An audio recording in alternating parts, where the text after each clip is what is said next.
कागज काट कर घड़ी बना कर उड़ाता है आसमान में,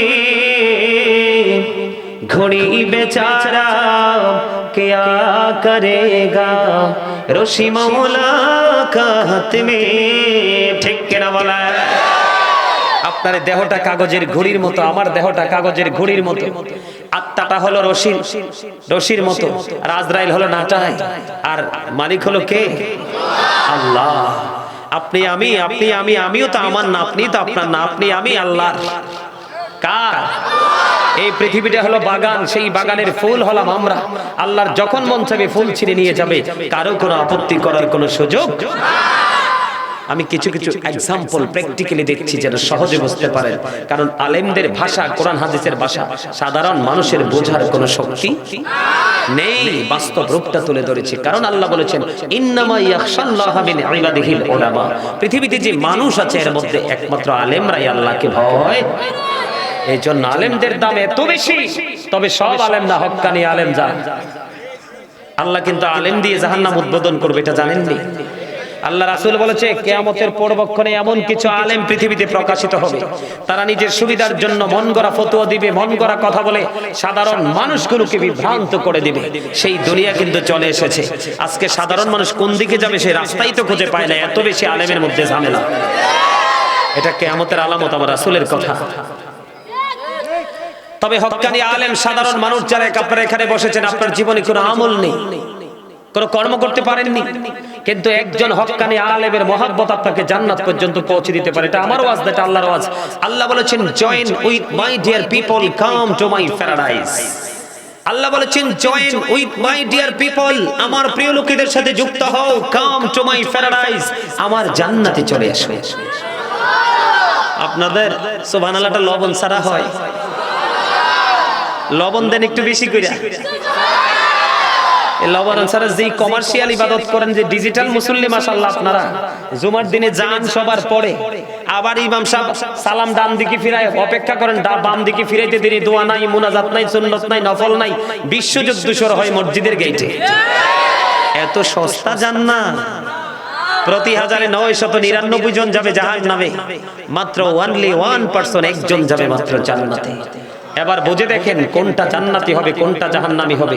আপনি এ টু জেড কমপ্লিট রাখতে হবে, তাহলে মুসলমানের জন্য জান্নাত বরাদ্দ নয়। আল্লাহ বলেছেন ওয়াইদাত লিল মুত্তাকিন, আল্লাহ মুত্তাকিনদের কি বলবে? আল্লাহ বলেছেন মুত্তাকিনদের জন্য আল্লাহ জান্নাত বরাদ্দ করেছেন। আল্লাহ বলবেন ইউ গো টু প্যারাডাইস, জান্নাতে চলে যাও। কাকে? মুত্তাকিনদেরকে। কাকে? মুনাফিক এবং বেঈমানদেরকে বলবে ইউ গো টু হেল, জাহান্নামে চলে যাও। নাউজুবিল্লাহ বলেন না কেন? নাউজুবিল্লাহটা কে বলেছে? পিচ্ছি তুমি, তুমি তুমি। এই যে ছোট্ট ছেলেটা বলছে, কোনটা তুমি? মাশাআল্লাহ, আল্লাহ তোমাকে কবুল করুন। জোরে বলেন আমিন। আরো জোরে। আপনারা কিন্তু বৈশা রইছেন, জাহান্নামের কথা বলতে দেরি পিচ্ছি, নাউজুবিল্লাহ বলতে দেরি করেনি। এটাই হলো বিবেক, এটাই হলো বিচক্ষণতা, আর এটাই হলো সেন্স।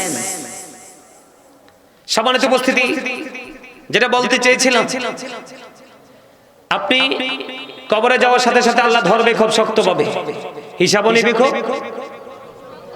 ঢেকে রাখার কোনো সুযোগ আছে? ওই যে বলেছিলাম সূরা ইনফিতর থেকে আয়াতটা তেলাওয়াত করেছি, ওয়া ইদাল কুবুরু বুসিরাত আলিমাত নাফসুম মা কদ্দামাত ওয়া আখখারাত। কবরটা যখন ওপেন হয়ে যাবে, আপনি আমি আমরা সবাই কে কি করেছি আর কি করেনি সব আমাদের চোখের সামনে থাকবে। এড়িয়ে যাওয়ার সুযোগ। কেউ নেগেটিভ, কেউ পজিটিভ, কেউ আলোর দিকে, কেউ অন্ধকারের দিকে। ঠিক কিনা বলেন? আমার নবী আবার এটাকে সুন্দর করে বলে দিয়েছেন। আমার নবী বলে দিয়েছেন আল কবরু রাউজাতুম মির রিয়াদিল জান্নাতি আও হুফরাতুম মিন হুফারিন নার। কবরটা জান্নাতের একটা বাগান হবে, জাহান্নামের একটা গর্ত হবে। তবে জান্নাতের বাগান হবে অল্প মানুষের জন্য, ম্যাক্সিমাম লোকের জন্যই হবে কবরটা জাহান্নামের একটা গর্ত। যদি জাহান্নামী হয়ে যান, কে যদি কপাল পড়ে যায়, এই দুনিয়াতে কিন্তু টেলিফোন, বন্ধু বান্ধব, আত্মীয় স্বজন, পাড়া পড়োশি, ভিআইপি পারসন, অনারেবল পারসনের কিন্তু অভাব নাই। আছে? কেউ না কেউ এগিয়ে আসবে। সম্মানিত উপস্থিতি, আল্লাহ বলেছেন লা ইয়ামুতু যতই কষ্ট পাও, মরার তো আর সুযোগ নেই, সেদিন মানুষ মরতে পারবে না। People will not die that day, সেদিন মানুষ মরতে পারবে না। ফিহা ওয়ালা ইয়াহইয়া, people will not be able to live that day. আল্লাহ বলেছেন ওমা হুমান হাবি গায়িবিন, people will not be able to escape that day, সেদিন মানুষ সেখান থেকে পালাতেও পারবে না। বাঁচার সুযোগ নাই, মরার সুযোগ নাই, পালিয়ে যাওয়ারও। এখানে আরো ভয়ঙ্কর খবর হলো, যারা ঈমানদার, যারা আমলদার, আল্লাহ কিন্তু আমি যে আয়াতটা তেলাওয়াত করেছি আপনারা কি একটু ফলো করেছেন? আল্লাযিনা আমানু ওয়া কানু ইয়াত্তাকুন, প্রথম কিন্তু আল্লাহ ঈমানের কথা বলেছেন। কিসের কথা? এরপরে আল্লাহ আল্লাহকে ভয় করার কথা বলেছেন। ইউ ফিয়ার মি, তোমরা আমাকে ভয় করো, ইত্তাকুল্লাহ, তোমরা আমাকে ভয় করো। আগে তোমরা ঈমানদার হও, ঈমানদার হয়ে তোমরা আল্লাহকে কি করো? তারপরে আল্লাহ বলেছেন লাহুমুল বুশরা, আপনি ঈমানদার হবেন, তারপরে আপনি আল্লাহকে ভয় করবেন, তারপরে আপনি আল্লাহ যে সুসংবাদ দিয়েছেন, নিয়ামতের সংবাদ দিয়েছেন, সেই নিয়ামতের সংবাদের আওতায় আপনি তারপরে আসতে পারবেন। একটা রেখে আরেকটা ছেড়ে আপনি আসতে পারবেন। ওয়াজ কাজ, দুইটা দিক। যারা জাহান্নামী বাঁচতেও পারবে না, মরতেও পারবে না, পালাতেও পারবে না, তাদের জন্য কোরআনে এসেছে একটা খাবার বরাদ্দ আছে, সেটার নাম হলো জাক্কুম। এটা যদি এই হুজাপাড়ার জমিনে এই মুহূর্তে সন্দ্বীপে, এই সন্দ্বীপের জমিনে, সন্দ্বীপ হুজাপাড়ার জমিনে যদি একটা ফোঁটা পড়ে, গোটা পৃথিবীর মাটি বিষাক্ত হয়ে যাবে। কিয়ামত পর্যন্ত কোনোদিনই পৃথিবীতে কোনো ফসল জন্ম হবে না। পশু পাখি তো থাক দূরের কথা, মানুষের খাবার সংগ্রহ করার কোনো ব্যবস্থা নেই, অথচ মানুষ অনেক সুন্দর। আল্লাহ বলেছেন লাকাদ খালাকনাল ইনসানা ফি আহসানি তাকওয়িম, আল্লাহ বলেছেন বিউটিফুল শেপ, আল্লাহ মানুষকে সুন্দর করে সৃষ্টি করেছেন।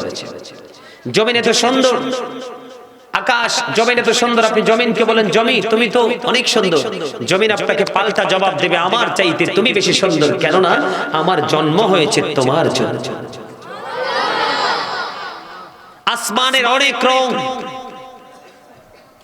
অনেক ডিজাইন, কত রূপরেখা, আপনি আসমানকে ডাক দিয়ে বলেন আসমান তুমি তো অনেক সুন্দর, আসমান পাল্টা জবাব দিবে নাও আমার চাইতে তোমরা অনেক সুন্দর, কারণ আমি আসমানের জন্ম হয়েছে তোমাদের জন্য। আমার ওয়াজ না তো, ওয়াজ তো আল্লাহ। সূরা ৩-এ বলেছে আল্লাহ মানুষকে সুন্দর করে সৃষ্টি করেছেন। সূরা ইনফিতরের মধ্যে বলেছেন ফি আইয়ি সূরাতিন মা শাআ রাকাব, আল্লাহ বলেছেন আল্লাহ ক্রিয়েটেড দ্য মাইন্ড, আল্লাহর মন মতো করে মানুষকে সৃষ্টি করেছেন, গঠন করেছেন। এখন আপনারা কি সেই মন মতো হতে চলছেন?